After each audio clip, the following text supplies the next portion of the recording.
जय भारत वंदे मातरम। साथियों, सत्य और न्याय के प्रतिद्रुपण में आपका स्वागत है। मैं हूं आपके साथ आपका मित्र योगी माथुर। आओ बढ़ते हैं आज के 3 अहम खबरों की ओर। सर्वप्रथम आप सभी को छठ महापर्व की हार्दिक शुभकामनाएं, जो तपस्वी आजाद परिवार और जनता ब्रिगेड पार्टी की तरफ से आप सभी को दी जा रही है। इस प्रकार है, 7 घोड़ों के रथ पर सवार भगवान सूर्य है आपकी द्वार, खुशियों से भर दे आपका घर संसार, छठ पूजा हो आपके लिए समृद्धि का त्योहार। कश्मीर से कन्याकुमारी तक, मुंबई से गुवाहाटी तक, एक देश एक माटी, दिल्ली यूपी बिहारी, कोई नहीं है बाहरी। हम सब एक हैं, हम सब भारतीय हैं। तो हमें सभी तीज त्योहारों पर, पर्वों पर, जो परंपरागत से जो त्योहार मनाते आ रहे हैं, वो पूजा पद्धति करते आ रहे हैं, उनका हमें सभी ने सम्मान करना चाहिए। इससे देश की एकता, अखंडता, इसकी महानता, मानवता, हर चीज़ को दर्शाता है। तो सभी को हमें मिलजुल कर तीज त्योहार पर एक दूसरे को बधाई देनी चाहिए, एक दूसरे के खुशी में और गम में शामिल होना चाहिए। अब इसके साथ में दूसरी जो खबर है, ब्रिटेन बोला गया था जिसके राज में सूर्य डूबता ही नहीं था, सूर्य अस्त ही नहीं होता था, जहाँ से सूर्य निकलता था उनको वो वहीं पर उनका राज था, जहाँ पूरे 24 घंटे उनका राज चलता था। भारत मूल के ब्रिटेन के जो नागरिक हैं, ऋषि सुनक जी देश के प्रधानमंत्री बने हैं। समस्त देशवासियों की ओर से उनको हार्दिक शुभकामना करते हैं। ये समय का चक्कर है, न्याय का चक्कर है। जो देश इस देश को लूटने आए, अनेक अन्याय अत्याचार किए, धन को लूटते लूटते थक गए, मर गए, खप गए, लेकिन खत्म नहीं हुआ है। इस महान भारत भूमि की ये महानता है। तो समय का काल चक्कर घूम रहा है। भारत विश्व गुरु था, है और रहेगा, ये उसका संकेत है। हम भारतीयों को भी संकेत समझना चाहिए और इसका विस्तार करना चाहिए, दूसरों को बताना चाहिए, विचार साझा करने चाहिए, क्योंकि समय संदेशों में बहुत बड़े संकेत छिपे होते हैं, वो हमें पढ़ने चाहिए। अब आते हैं हम दिल्ली के राजनीतिक पार्टियों पर, जहाँ का राज चल रहा है। आए दिन कुछ ना कुछ ऐसा सुनने को आता है जिसे हम आप सांसद संजय सिंह ने LG का नोटिस फाड़ा, ये खबरों में है। और ये जो चालू करवाई मंत्री राजेंद्र गौतम का दावा, साधुओं से मिली जान से मारने की धमकी, ये वही हैं जिन्होंने अभी 10-12 हज़ार की भीड़ को इकट्ठा कर ब्रह्मा विष्णु महेश को देवता भगवान ईश्वर मानने से मना किया, शपथ दिलवाई। अब इनसे पूछना वाला और है, ब्रह्मा विष्णु महेश ने क्या उठा लिया तुम्हारे आगे से? तुम इंसान के इतनी नफरत हो गई है, देवी देवता भगवानों को भी ना आप बकस रहे हो। अरे मर्यादा पुरुषोत्तम श्री राम ने सबरी के झूठे बेर खिला कर कितना बड़ा संकेत दे रखा है, लेकिन मान नहीं रहे। यही अनेक बार की ईश्वरवाद की लड़ाई, अनेक इस मतवाद की लड़ाई, अनेक धर्मवाद की लड़ाई ने इस महान देश को कागज की तरह फाड़ा है। उसके बाद भी इतनी बड़ी समस्याओं का समाधान इस शासन प्रशासन ने अभी तक किसी नहीं कराया है। वही ब्रह्मा विष्णु महेश, रब अल्लाह गॉड, इन पे झगड़े चल रहे हैं। तो उस पर हमारी न्यूज़ है, उसको मैं सुनाना चाहूँगा। गद्दार नेता मुक्त भारत, एक जबरदस्त ब्रेकिंग न्यूज। सृष्टि के सबसे बड़े तीनों नेता ब्रह्मा विष्णु महेश, जो एक पालनहार है, दूसरा पहला जन्म जाता है, दूसरा पालनहार है, तीसरा संहार करता है। तीनों अपने प्रकार ये न्यायपूर्वक और समय पर कर रहे हैं, लेकिन फिर भी बुराई झेल रहे हैं। आपातकालीन बैठक हो चुकी है, जिसमें से ये निश्चित हुआ कि आप पार्टी के पाप का घड़ा भर चुका है। केजरीवाल ने कहा है कि नोट पर लक्ष्मी गणेश की तस्वीर लगाने से देश की अर्थव्यवस्था को सही रास्ते पर लाया जा सकता है। पृथ्वी दर्पण न्यूज चैनल के माध्यम से मैं योगी मात्र कुछ बातें बताना चाहता हूँ आप मुखिया को, जो कुछ इस प्रकार है। लक्ष्मी गणेश की तस्वीर से देश की अर्थव्यवस्था बिल्कुल नहीं सुधरेगी, पर हाँ आपकी सोच और नीयत बदल दे तो देश में बहुत कुछ बदलाव आ सकता है। अपने भ्रमित बुद्धि या दुर्जन बुद्धि या दुष्ट बुद्धि मंत्री को अपने हिंदू विरोधी देशद्रोही चेहरे को छिपाने के लिए बयान दिया गया है। सिर्फ चुनाव जीतने के लिए सनातनियों को मूर्ख बनाते हो, अपनी राजनीति चमकाने के लिए देवी देवताओं के साथ ऐसे श्रद्धालुओं की आस्था से खिलवाड़ कर रहे हो। आम पार्टी के विधायक 99% सनातनी हैं और हर उच्च नीची मध्यम जाति के हैं, किंतु एक ने भी झूठ मूठ ये नहीं बोला कि मैं इस पार्टी से नहीं रहूंगा, पार्टी से इस्तीफा दे दूंगा या दे रहा। झूठ मूठ भी किसी बात ने नहीं कही है। यह बड़ी शर्म की निंदनीय बातें हैं। अब कान खोल कर सुनो मेरी बात। माँ भारती का सच्चा सपूत और ब्रह्मा विष्णु महेश का दूत इस देश की राजधानी दिल्ली और दुनिया में जितने भी पाप पाखंड उनको जड़ से उखाड़ूंगा। ये मेरी अटल अखंड प्रतिज्ञा है। रोक सको तो रोक लो। हर हर महादेव, घर घर महादेव। योगी माथुर, दिल्ली प्रदेश जनता पार्टी। एक चलते चलते अंतिम बात, किसी भी नेता ने,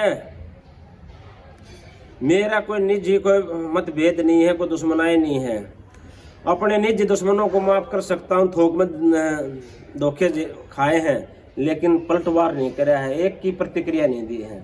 क्यों सोच लेता हूँ किसी जन्म का कर्म धर्म होगा, लेखा जोखा होगा, वो आगे आ गया। लेकिन मेरे महान भारत देश की, मेरी माँ भारती के महान भूमि का इतिहास तो एकदम पाक पवित्र रहा है। इसने ना किसी के भूमि पर गई, ना कहीं पर लूट फास पटाई, ना कहीं खून खराबा किया।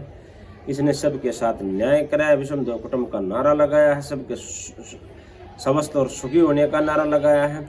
और तो ये इस महान संस्कृति पर गौरव करना चाहिए, जो सब कुछ इसके अंदर समाहित है। जितने भी ये मत पर संप्रदाय हैं, सभी इसी की शाखाएं हैं और इसी में से निकली हुई है ये धाराएं। जो अंदर इसी मुख्य धारा में आ जाएगी तो दिल्ली देश और दुनिया में पुण्य, अमन, चैन और भाईचारा स्थापित होगा। और कुछ ही % हैं दोनों साइड में जो जिनको नेता भड़काते रहने हैं, कब वो सनातनी पक्ष हो या गैर सनातनी पक्ष हो, उनको कुछ मुट्ठी भर लोगों को नेता भड़काते हैं और दंगे फसाद करवाते हैं। अन्यथा न कि किसी में इतना समय नहीं है कि निजी कामों को छोड़कर इन फजूल के कामों में मुड़ जाए। और तो ये देश समाज की एकता अखंडता की बात है, सारे नेताओं को जमीर जगाने की बात है, उनको जमीर जगाना चाहिए। अब समय है, अब जमीर नहीं जगा तो देश धरातल पर जाएगा, बहुत बड़ा बेड़ा गर्क हो जाएगा, जन धन की इतनी हानि हो जाएगी, मान सम्मान की हानि हो जाएगी। जो तिरंगा कहते हो आन बान शान, उसका अपमान होगा। तो सभी की रक्षा, सुरक्षा और सम्मान हेतु हम संघर्षशील हैं। जिसको हमारी बात समझ में आवा हमारा साथ दे, जिसको लगे गलत है भाई वो विरोध भी कर सकता है, और जो मूल दर्शक है वो भी बता सकता है। हम आगामी जो MCD के चुनाव हैं उसमें सभी 250 वार्डों पर बने योग्य उम्मीदवार बता रहे हैं। जो योग्य उम्मीदवार हमसे संपर्क करना चाहता, जुड़कर चलना चाहता है, कमेंट बॉक्स में कमेंट करें, या मेरा जो नंबर है 7042419323 उस पर संपर्क कर सकते हैं। कोई सक्शन देह किंतु पंतु है, सब मिटेकर साथ आइए या सामने बैठ के मिटाइए। हम बहुत बड़ी सोच और महान लक्ष्य के साथ आगे बढ़ रहे हैं। आप भी अपनी सोच को बड़ी कर महान लक्ष्य में सम्मिलित होकर अपने आप को ऐतिहासिक बनाइए, गौरवशाली बनाइए और कुछ अच्छे पुण्य कार्य करने में, राष्ट्र हित के, समाज हित के, जनहित में अपने पुरुषार्थ को आगे बढ़ाइए। इन भावना शुभकामनाओं के सब समस्त देशवासियों को पुनः छठ महापर्व की हार्दिक शुभकामनाएं। सबके लिए मंगलमय हो, जय हो, विजय हो। इन भावना को जय हिंद, जय भारत, भारत माता की जय। ओम धैर्य धारणम, सूर्यनारायण भगवान को प्रणाम, कोटि कोटि। हिंदुस्तान में जिन्हें हिंदू कहने पर शर्म आती है, वो ब्रिटेन के भावी पीएम से सीख लें देशभक्ति। भारत का बेटा ब्रिटेन का पीएम बनने से पहले ही बोला, मैं एक गौरवशाली हिंदू हूं, यही मेरा धर्म है। राहुल गांधी, केजरीवाल, ममता बनर्जी, देख लें सनातन धर्म का 7 समुंदर पार बज रहा है डंका। आज की यह रिपोर्ट आपको साल 2022 की सबसे अच्छी रिपोर्ट लगेगी, इसलिए आपको यह रिपोर्ट पूरी सुननी चाहिए। 130 करोड़ हिंदुस्तानियों को गर्व होगा कि ब्रिटेन के जो भावी पीएम हैं, वो न सिर्फ अंग्रेजों के देश की सत्ता संभालने वाले हैं, बल्कि उन्हें भारत का बेटा होने पर गर्व है। उन्हें गर्व है कि उनका परिवार सनातनी है, उन्हें गर्व है कि वो हिंदुस्तानी है। एक बयान देकर मोदी योगी के बाद तीसरा नाम दुनिया में ऋषि सुनक का कैसे जुड़ गया है, यह भी हम आपको बताएंगे। लेकिन पहले सुनिए उन्होंने ऐसा कहकर कैसे भारत का दिल जीत लिया। ब्रिटेन में हिंदुओं का वोट न के बराबर है, फिर किसी पीएम बनने वाले नेता की हिम्मत की दाद देनी होगी कि खुलकर यह कह सके कि उसे हिंदू होने पर गर्व है। भारत में ममता बनर्जी, केजरीवाल, अखिलेश यादव जैसे नेताओं को भी सीखना चाहिए कि 7 समुंदर पार भी जब ऋषि सुनक ऐसा कह सकते हैं, तो भारत के नेता क्यों नहीं कह सकते। साल 2020 में ऋषि सुनक को वित्त मंत्री की शपथ दिलाई गई थी। उसी दौरान उन्होंने भगवत गीता पर हाथ रखकर शपथ ली थी। ऐसा करने वाले ब्रिटेन के वो पहले नेता थे। उसी दौरान उन्हें ब्रिटेन का मोदी कहा जाने लगा था। उसी वक्त ब्रिटेन के अखबारों में एक मुद्दा बन गया था कि सनातन धर्म का प्रचार ब्रिटेन में कैसे कोई नेता कर सकता है। मीडिया वालों ने भारत विरोधी सवालों की पूरी लिस्ट बनाई थी और ऋषि सुनक से पूछा। एक ब्रिटिश अखबार ने उनसे पूछा, आपने गीता पर हाथ रखकर कसम क्यों खाई? उनका जवाब आपको जरूर सुनना चाहिए। मैं अब ब्रिटेन का नागरिक हूं, लेकिन मेरा धर्म हिंदू है। भारत मेरी धार्मिक और सांस्कृतिक विरासत है। मैं गर्व से कह सकता हूं कि मैं एक हिंदू हूं और हिंदू होना ही मेरी पहचान है। मैं आज भी भगवान गणेश की पूजा करता हूं। हमारे टेबल पर आपको गणेश भगवान की प्रतिमा ही मिलेगी। मैं लोगों से भी कहना चाहूंगा कि वो हर धर्म का सम्मान करें, गौमांस न खाएं। हमने कभी कोई ऐसा काम नहीं किया जो हमारे धर्म के खिलाफ हो। ऋषि सुनक को देखकर कुछ ऐसा लगता है जैसे सालों पहले मनोज कुमार एक फिल्म में एक अंग्रेजों के देश में जाते हैं तो लोग उन पर उनके पहनावे और शराब सिगरेट न पीने पर हंसते हैं, लेकिन जब वो एक गाना सुनाते हैं तो विदेशी देश के लोग सन्न रह जाते हैं। और वो गाना था ये, भारत का रहने वाला हूँ, भारत की बात सुनाता हूँ। कुछ ऐसी ही कहानी है ब्रिटेन के भावी पीएम ऋषि सुनक की। पंजाबी खत्री परिवार में पैदा हुए सुनक ने भारत में बहुत कम वक्त बिताया है, लेकिन सुनक का भारत प्रेम उन लोगों की आंखें खोल सकता है जो घर छोड़कर जाते हैं, विदेशी बन जाते हैं। लेकिन इस हिंदू धर्म से प्रेम की एक खास वजह भी है, वजह ऐसी जो सुनक आज भी याद करते हैं। कुछ भी हो जाए, कितने भी बड़े इंसान बन जाना, कभी दादा के साथ हुए अन्याय को मत भूलना। ऋषि की बायोग्राफी लिखने वाले माइकल एशक्रॉफ्ट ने अपनी किताब में लिखा है, ऋषि के दादा रामदास सुनक गुंजावाला में रहते थे, जो बंटवारे के बाद पाकिस्तान में चला गया था। दादा रामदास ने साल 1935 में गुंजावाला छोड़ा और वो क्लर्क की नौकरी करने के लिए नैरोबी आ गए। रामदास सुनक हिंदू मुसलमान के बीच खराब होते रिश्तों की वजह से नैरोबी गए थे। बायोग्राफी के मुताबिक ऋषि सुनक का परिवार आज से नहीं बल्कि कई सालों से विदेश में है। नाना हो या फिर माँ या फिर पिता, सबका जीवन विदेशों में ही बीता, लेकिन इस बात का असर ऋषि सुनक पर नहीं पड़ा। उन्होंने सनातनी सभ्यता को संभाले रखा और जब वो सत्ता संभालने वाले हैं तो खुलकर कहते हैं कि मुझे इस बात पर गर्व है कि मैं एक हिंदुस्तानी हूं और एक हिंदू परिवार में जन्मा हूं। ब्रिटेन या किसी भी देश में भारतीयों के रंग, पहनावे, उनके स्वभाव पर कुछ अंग्रेज हमेशा सवाल उठाते रहते हैं। ब्रिटेन में पिछले कुछ सालों में सनातन सभ्यता की तरफ लोगों का लगाव बढ़ा है। कई अंग्रेज भारत में आते हैं तो ऋषिकेश और वाराणसी की गंगा आरती में बैठकर आरती करते देखे जाते हैं। मतलब ब्रिटेन हो या कोई भी मुल्क, अगर वहां एक भी सच्चा हिंदुस्तानी होगा तो वो अलग जगा ही सकता है। भारत के कारोबारी और जानी मानी आईटी कंपनी इन्फोसिस के संस्थापक नारायण मूर्ति के दामाद हैं, जो भारत के किसी भी व्यक्ति के लिए गौरव की बात होगी। लेकिन आखिरी में हम आपको सबसे जरूरी बात बताते हैं। ब्रिटेन एक ताकतवर देश है, वहां भारत का जलवा कम नहीं है। ब्रिटेन के पूर्व राष्ट्रपति कुछ दिन पहले भारत आए थे तो बुलडोजर के साथ तस्वीरें खिंचवाई थी, जिसके बाद खूब बवाल मचा था। लेकिन उन्होंने ऐसा इसलिए किया था ताकि वो संदेश दे पाएं कि वो योगी मोदी के साथ हैं और मोदी योगी का एक बड़ा जन समर्थन ब्रिटेन में भी है। आप हर स्टोरी में कमेंट लिखते हो या ना लिखते हो, लेकिन आपको इस पर जरूर लिखना चाहिए, भारत माता की जय। दावे करते कि हम मुफ्त बिजली देते हैं, मुफ्त पानी देते हैं, मुफ्त शिक्षा देते हैं। ऑटो चलाता हूँ, सामने मेरा ऑटो खड़ा है, 25गंज का प्लॉट है और 26-80 रुपए का बिल आ गया है। तो ये तो ईमानदारी है, आपके सामने दिखा रहा हूँ, यही तो ईमानदारी है। केजरीवाल जी के जो दावे हैं वो खुद तो खोखले साबित हो रहे हैं, जनता से क्या कहेंगे? अब जनता, अब तो इनके वादे सारे खोखले हो गए, जनता सब समझ गई, ऑटो वाला भी समझ गया, रिक्शा वाला भी समझ गया। हम लोगों ने 1-1 रुपए दे करके इनको चंदा बिटोर करके सारा ऑटो वाला मिलकर इनको अपने गाड़ी में प्रचार किए, इनको मुख्यमंत्री बनाया। अब ऑटो वाले के सुनते नहीं है। अब तो केजरीवाल के ऑटो के पीछे लिखा होगा केजरीवाल फ्री दारूबाज। ये सबसे घटिया मुख्यमंत्री है दिल्ली का।